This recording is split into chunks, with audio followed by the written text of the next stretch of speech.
Tantor Audio, a division of Recorded Books, presents The Crime Beat, Episode 7, Tokyo, by A.C. Fuller. Narrated by Emily Sutton-Smith. Chapter 1, Friday. Samuel DeLong would need all of his 300 pounds to bust through the door. His first attempt had cracked the frame, but not broken through. He stepped back, lowered his shoulder, and tried to summon the violence. He'd played linebacker for the Navy football team, and before every play he'd uttered a mantra: find the violence. 20 years older and softer now, he had to believe he still had it in him. He bounded forward, 4 large strides, right shoulder aimed at the spot just above the metal strike plate. A deep thud sounded as he rammed into the door, followed by a sharp crack. He wiggled the doorknob, then pushed. It gave, but didn't open. A crack marred the paint next to the plate, but it held. He hadn't found enough violence. DeLong knew that the best way to break down a door was to kick it in. A single well-placed front kick was more effective and easier on the body. But with only 2 toes on his left foot, his balance was suspect. He had to resort to the more brutish method. He stepped back, ready to charge again. In the stillness before the charge, he listened. It was an oddly loud silence. Perhaps it was the bones of the old church speaking to him. Or maybe the act of committing a crime in a former house of God on Christmas morning made his mind louder than usual. A noise broke his concentration and startled him. An electronic hum from around the corner. Instinctively he pressed himself into the wall, trying to make himself small. Barrel-chested and standing over 6 feet tall, shrinking was useless. He'd never been good at hiding, only fighting. The sound grew louder, almost like the whir of a vacuum mixed with the high-pitched whine of a water pipe. No one was supposed to be here. He and his brothers had confirmed that Club God would be closed on December 25th and 26th. It was the calm before the flurry of preparations for their annual New Year's Eve party, one of the most expensive affairs in Los Angeles. If Kokutai Goji had done his job, the security cameras and alarms had all been disabled. Kokutai Goji had done his job. DeLong had strolled unimpeded into the most exclusive club in Hollywood through the back door. He'd taken the stairs into the basement where a commercial kitchen prepared overpriced tapas. Along the way, all doors stood unlocked and every security camera was dark. The entire place relied on digital locks, except the one room he needed to enter to get the job done. DeLong left his duffel bags in the hallway and retraced his steps, approaching the sound as quietly as possible. As he reached the corner, it stopped. He froze and cocked his head. No footsteps, no voices, nothing. The hallway smelled strangely clean. He'd worked in restaurants as a teenager, and they'd never smelled this clean. The sound resumed, and he inched toward it, cautious as he rounded the corner. When he reached the kitchen doors, he paused. The windows in the swinging double doors were dark. The sound was probably a piece of kitchen equipment. But what if it was something else? He pressed his ear to the crack between the doors and listened. The sound stopped again. In the silence, all the doubt he'd ignored since the last chat room session landed with a thud in the front of his mind. For a year, he'd worked with his online band of brothers to plan the great strike against the powerful puppet masters of the world. He'd even learned how to use the internet, something he'd proudly avoided for most of his adult life. Real men, he'd always thought, didn't use chat rooms. He'd adopted the screen name Gunner Vision, a nod to his Navy career as a gunner's mate. He liked to say he'd forgotten more about weaponry than most learned in a lifetime. And what was he using it for? The doubt pressed into his forehead, throbbing like a hangover.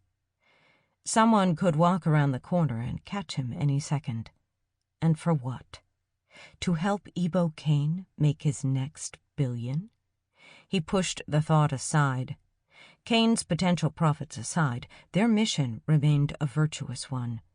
Many terrible people would die. But then a worse thought occurred to him. Had his brothers turned on him? When they'd learned their beloved General Key was actually Ebo Kane, Gunner had been the loudest, most skeptical objector. They wouldn't hesitate to take him out if they thought he jeopardized their plan. This was his paranoia. He knew he had that issue. He was always the first to detect danger, always had been. But sometimes the danger was imagined. The sound began again. He was once less paranoid. Sometimes he wondered how his life would have turned out had he never had the incident. His JAG lawyer had insisted he use that term, had even drilled and tested him on it. When his commanding officer got drunk and challenged him to a fight over a stupid political argument, he could have refused. But he didn't. And when he'd broken the guy's arm, well, what had he expected? DeLong outweighed the other man by 40 pounds and had 2 years of MMA training before joining the Navy. 2 months after the fight, he'd been dishonorably discharged, and his view of the integrity of the U.S. Armed Forces had degraded little by little ever since. He slipped a flashlight from a loop on his belt, turned it on, and swung the kitchen doors open. "Who's there?" Nothing. He trained the light in the direction of the sound. The small circle of light illuminated a bank of 3 industrial stoves, their glimmering stainless steel contrasted in the sharp light by black burners. Above the stove, an exhaust fan hummed and whined. The kitchen crew had left it on. Most likely it was clogged with grease and needed servicing. He let out his breath and returned to the half-broken door. His nerves calmed. He found the violence this time. His meaty shoulder led the way as he charged the door. When it struck, pain coursed down his arm and into his hand. The door broke open and he tumbled into the storage area. Before Los Angeles went to hell, the building that housed Club God had been the United Church of Christ. For 40 years, this basement had been used for Bible study. 10 years ago, dwindling attendance forced the pastor and the board to sell. Over the objections of a small group of protesters, the church had been renovated and transformed into one of the most exclusive clubs in the world. Celebrities, athletes, business leaders, and even politicians made regular appearances. DeLong found a panel of switches and flicked them up one by one. A dozen wall sconces revealed a room of roughly 3,000 square feet, exactly what he'd expected. Spaced every 30 feet or so were wooden columns connected by wide crossbeams that supported the floor above. Along the walls hung dozens of metal storage racks, heavy with boxes of high-end booze, jars of olives, pearled onions, as well as maraschino cherries, boxes of toothpicks, and cocktail napkins. Everything needed to throw the most exclusive New Year's Eve party in Los Angeles. Along the wall to his right, an entire shelf was stuffed with boxes of edible 24-karat gold leaf. Club God was famous for their gold-wrapped hors d'oeuvres, Kobe beef poppers, lobster mac and cheese bites, mini vegan asparagus soufflé, all wrapped in sheets of edible gold.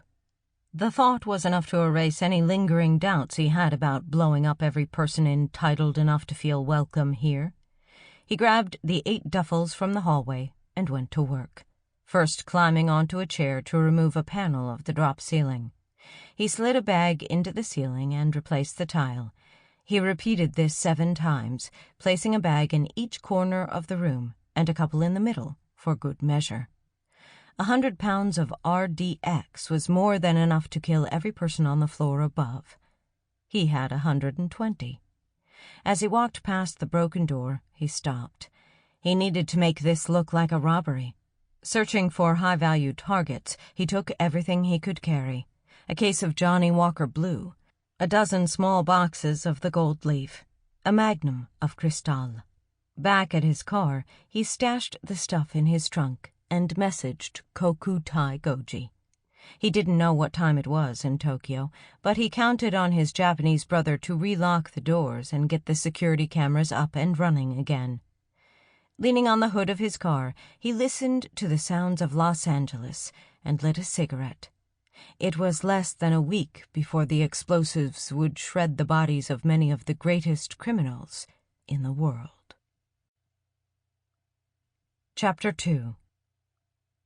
Jane Cole yanked the curtains open as loudly as she could. The metal rings screeched against the rod, a noise that should have awakened the dead. Passed out atop the blankets, Warren didn't move. She cracked the window and took in the view of the street below. Bright morning sunlight was already melting the thin blanket of snow. A shard of light split her head as the sun peeked over a building. Warren was still wearing yesterday's clothes. She remembered kissing him by the window, falling on top of him in the bed. Then other memories came, earlier memories. Lying in the street, eating oysters at the bar, talking to Julio Lopez. She was reluctant to wake Warren up directly, unwilling to shake or talk to him, though there was no reason not to. She turned on the TV news, hoping that would wake him. She couldn't understand a word of the French broadcast. She frowned, stabbed the mute button, and threw the remote on the bed near Warren's feet. She didn't know what to feel, because she barely remembered what had happened. Large sections were missing from her recollections, though she was sure they hadn't had sex. Even if Warren hadn't been fully clothed, she could tell from the way she felt. She remembered her hands on his shoulders. She'd been straddling him on the bed when he'd passed out. She'd put her hands on his shoulders and shook him once or twice, maybe for a whole minute. She remembered wanting him, or had she just wanted someone? It didn't matter now. Immune to her charms, or just dead drunk, he'd begun snoring after a minute, even through her continued shaking. She closed the bathroom door loudly as she splashed cold water on her face. Her cheek was smudged with sap or oily dirt, some substance that didn't easily come off. The memory of lying cheek down in an alley drifted through her mind. Had Warren gotten into a fight with yellow vesters? Had she told him about Lopez killing himself? The recording she had? She ran warm water over a washcloth and scrubbed the grime from her cheek. When she left the bathroom, Warren was sitting up in bed, rubbing his forehead with a thumb. His eyes were puffy, his bald head freckled with mud on one side. He grunted something inaudible, his mouth not opening wide enough to say a full word. Guilt hit her, not in the form of a thought, exactly. It was more of a full-body realization that she'd done something terrible. Had she encouraged Warren to drink? She didn't think so, which helped with the guilt. She'd asked Warren if he'd already been drinking when he showed up at the bar. He had, but she shouldn't have participated. He'd been sober for 4 years. She had no idea whether last night had opened something new in him, or whether that something had been open all along. "Water," he croaked. She filled 2 glasses from the bathroom faucet and handed them to him. He slid his back up the headboard slowly and drained each glass. He closed his eyes as she took the empty glasses and set them on the desk. "What happened?" he asked. It wasn't really a question as much as an acknowledgement that many vaguely remembered things had happened and were likely regretted. Lots of things. He looked around the room, pausing on the window, then the desk, then the door, as though connecting dots in his mind. "What happened?" "You came back to the hotel. You'd been drinking." She cleared her throat. "We kept drinking." "My legs are sore as hell. I chased... Where's my phone?" "You told me last night the police have it, but not how that happened." He wrinkled his forehead, closing one eye. "Fell from my pocket. I chased a guy. Kane got away."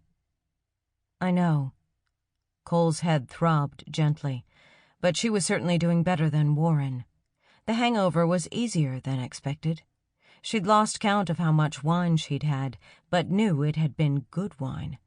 A hangover from good wine was easier than one from the cheap stuff. She sat at the foot of the bed. "Remember what I told you about Lopez?" He looked down at his feet. His shoes were by the door, but he still wore his socks. "No, I mean, sort of. You talked to him yesterday?" "He's dead." Warren frowned. "Yeah, I think you told me that." "I confronted him, pretended to be FBI. He admitted everything and then killed himself. Here." She got her phone from the bedside table and opened it to the recording she'd made of Lopez. "Listen." "Wait." Warren pushed the phone away when she held it in front of him. "What?" "Did we sleep together?" "There's only the one bed." He ran his hands down his chest like he was trying to remember whether his shirt had been on all night. "Did we have sex?" "What's the last thing you remember?" "Bread. I binged on carbs. Not sure if it's that or the beer and wine making me feel this bad." "I'd bet on the latter. What else do you remember?" "We walked around, lay on the street. I remember a young woman. Yellow vest. Some protest." He shook his head. "You know the last thing I remember? I said something to the woman about the shepherd killing all those people, and how everyone thinks their political ideology justifies violence. It seemed like a profound thought at the time." He let out a long sigh. "Damn. 4 years. Gone." "You'll get it back." He bit his lower lip.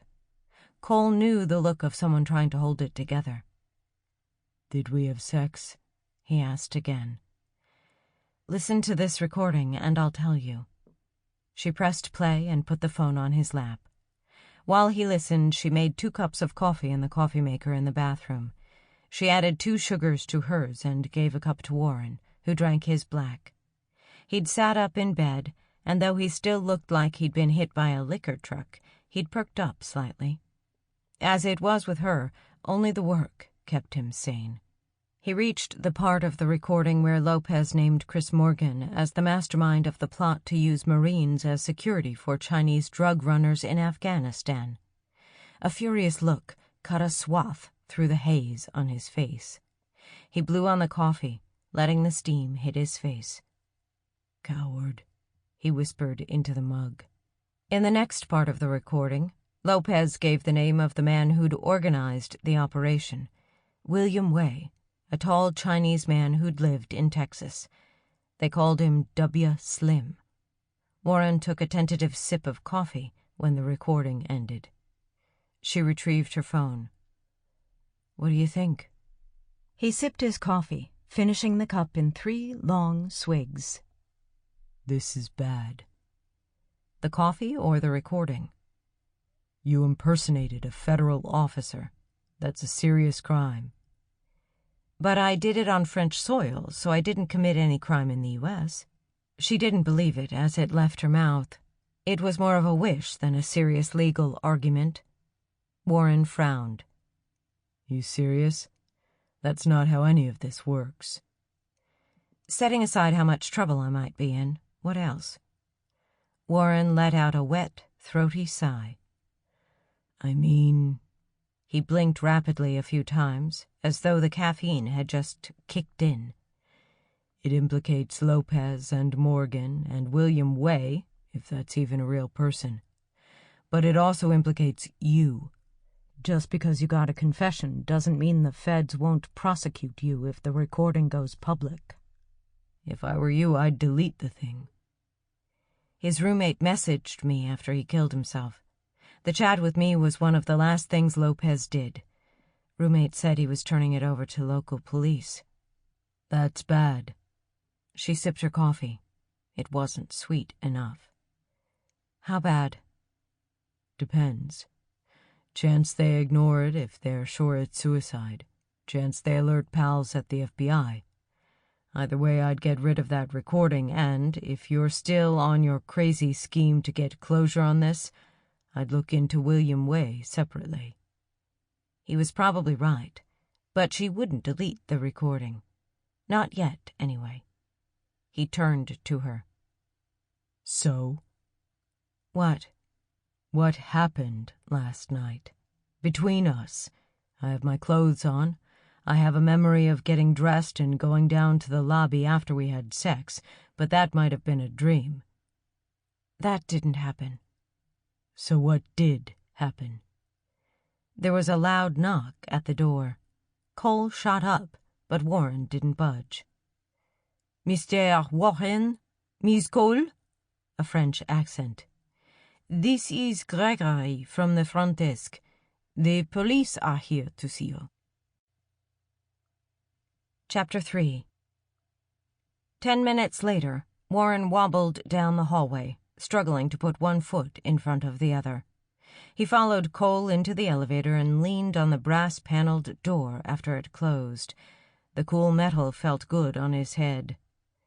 Don't lean on the door, Cole chided. You'll tumble out when it opens. He raised his head slowly. My mother told me that once. He'd changed clothes and splashed cold water on his face, taking full advantage of the 10 minutes Cole bought them when she told Gregory they needed a moment to get dressed. The coffee and cold water had helped, but he still felt like a zombie. What's your guess? He asked between the throbbing pulses in his temples. Public intoxication? Aiding and abetting yellow vesters? Chasing assholes across French rooftops? She laughed bitterly. We've committed enough crimes between the two of us, could be damned near anything. The elevator opened. Across the lobby, Gregory chatted with 2 men in dark blue suits who looked as though they might be detectives or other high-ranking French police. Carolyn Fires stepped into his line of sight. He let out a relieved sigh. Did you know Fires was here, too? Nope. This could get weird. The 2 men in suits introduced themselves as the detectives they so clearly were.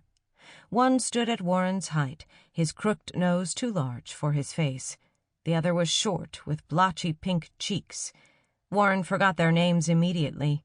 He could barely remember his own name. In his mind, they were Tall Guy and Pink Cheeks. He and Cole followed them to a lounge off the hotel lobby. Gregory excused himself to return to the desk, and they sat.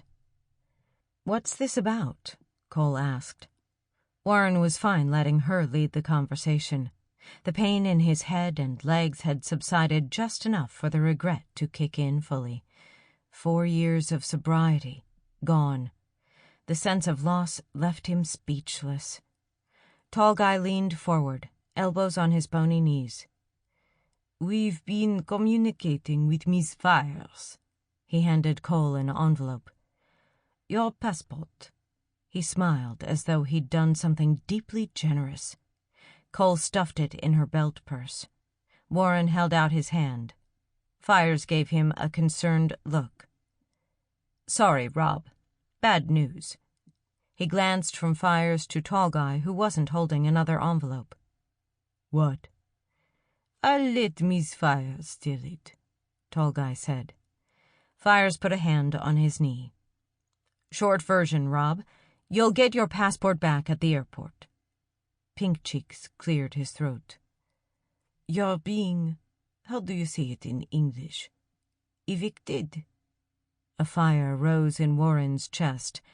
Despite his baby face, Pink Cheeks spoke haughtily, like a parody of old French royalty. The fire subsided. He didn't have the energy for a fight. The Interpol thing? We got that squared, Fires interjected. That's over, and Cole is free to go. But you, Mr. Warren, Pink Cheeks said, patting a padded envelope he'd pulled from somewhere. You've broken numerous French laws. Warren tried to scowl, but his face was sore and numb. He didn't know if it communicated the look he intended. What's in the envelope? Fires shifted in her chair, turning her back to the officers. "Your phone, Rob. Bottom line, we're heading to the airport and you're leaving Paris today, or you'll be arrested. The Interpol thing has been squashed, but you're really not supposed to break into vans and chase guys across rooftops." "If these guys had done their jobs," he pointed, "they wouldn't need guys like me to—" Fires held up a hand like she was trying to block his words before they reached the detectives. "Rob, stop." Her voice was stern and invited no rebuttal. "We can talk about it on the way. I'm telling you, this is your best option." He turned to Cole, who nodded. "Fires has your back. If she says this is the thing." Warren glared at the French detectives. "You know that man behind the 9 murders is in Paris right now? Or was in Paris, probably long gone." His temples throbbed, both the sharp throb of anger and the dull ache of a hangover. "The guy I chased across the rooftops was cleaning up the room where the shepherd was posted before he killed 6 people. Do you even give a shit about that?" Pink Cheeks gave Warren a condescending smile. Warren's legs tightened like he was going to stand, but Fires grabbed his arm. "Let's go, Rob." Chapter 4. It was only as Warren disappeared through the door of their hotel room that Cole realized she was alone and hungover on Christmas Day in Paris. To her surprise, she didn't feel any self-pity. She still felt some guilt that Warren fell off the wagon, even though it hadn't been her fault. Online, there was a good amount of discussion about her articles, but the most recent one had been buried in an avalanche of theories and nonsense. There were also 6 articles about her personal life. Not articles, exactly. She wouldn't elevate them that high. They were smears on questionable blogs spread by armies of fake accounts and bots on Twitter. "Jane Cole is a slut," one claimed. "Known for sleeping with police officers she was supposed to be covering." They even had the name Danny Aravilla, the guy she'd broken up with recently. At least they didn't have a quote from him. "She's a lying alcoholic," another wrote. "Fired from the New York Sun for drinking on the job, creating sources out of thin air, and lying to the public." Of course, this was a complete falsehood. She'd quit. She hadn't been fired. And she'd never had more than a drink or 2 on the job. In her email, she found a handful of death threats. She forwarded them to Alex Vane at the Barker, but doubted he could do anything about them. She was about to listen to her recording of Lopez again when a new text lit up her phone. Then another. They were from reporters back in New York City, both telling her some version of "turn on the TV." As she reached for the remote, her phone buzzed, displaying a 305 area code. Alexa Frias, the Miami reporter she'd cut a deal with in London. "Hello? Are you watching TV?" "Trying. My French is not great." She turned on the news. "What happened?" 2 more murders, Las Vegas and Tokyo." A name Cole recognized was on the screen. Nathan Jackson. Holy shit. Jackson was the new head of the NVM, the one who'd taken over for Sonny Lee at the retirement party they'd staked out in Vegas. He and the NVM had ties to drugs coming in from China, heroin, fentanyl, and new exotic smart drugs, sex trafficking from Eastern Europe, and a franchisable drug business that used drop gangs and crypto. She and Warren had been right that NVM would be a target. They'd been a few days too early. "I'm in France. What happened to Jackson?" "Shot with one of the 9 rifles." Frias's voice crackled with excitement. "Apparently he had added security, so the shooter had to get close. Ran up to him outside one of his clubs. The Blue something?" "Club Blue. I was there." Cole recognized herself in Frias. The intense high of breaking news quickly overwhelmed shock, grief, or compassion. "Anyway, shooter missed his mark, hit Jackson in the chest but missed the heart. His guards beat the shooter to death. 3 have been arrested. Jackson himself died of his wounds an hour later. Who was the shooter? No word yet. Sample complete. Ready to continue?